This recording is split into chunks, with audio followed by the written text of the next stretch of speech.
এই গরমে খুবই অল্প মশলা দিয়ে চিকেনের ঝোল রান্না করব। এই দেখো লবণ আর হলুদ মাখিয়ে চিকেনটা ম্যারিনেট করে রেখে দিয়েছি। এখানে দুটো মিডিয়াম সাইজের পেঁয়াজ কুচি নিয়ে নিচ্ছি, আদা বাটা, রসুন বাটা, টমেটো কুচি।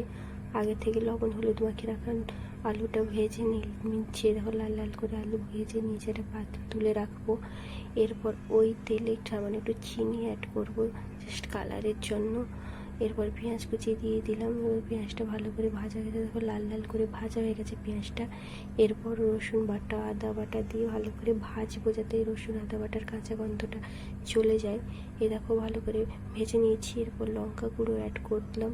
লঙ্কা গুঁড়ো অ্যাড করার পর সামান্য একটু হলুদ দিয়ে ভালো করে মশলাটা কষিয়ে নিলাম।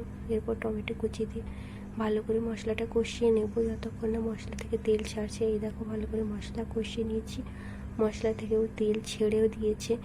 এরপর এখানে আমি চিকেন অ্যাড করব। এই দেখো চিকেনও অ্যাড করে দিয়েছি। এরপর ভালো করে কষিয়ে নিতে হবে। এই দেখো চিকেনও ভালো করে কষিয়ে নিয়েছি। দেখো চিকেনের থেকেও তেল ছেড়ে দিয়েছে। দেখো ভালো করে কষানোর পর এখানে জল দিয়ে দিব, পরিমাণ মতো জল দিয়ে দিলাম। এবারে জল দিয়ে দেওয়ার পরে ভালো করে ঝোলটা ফুটে এলেই তরকারি আমার কমপ্লিট। এই দেখো ফাইনাল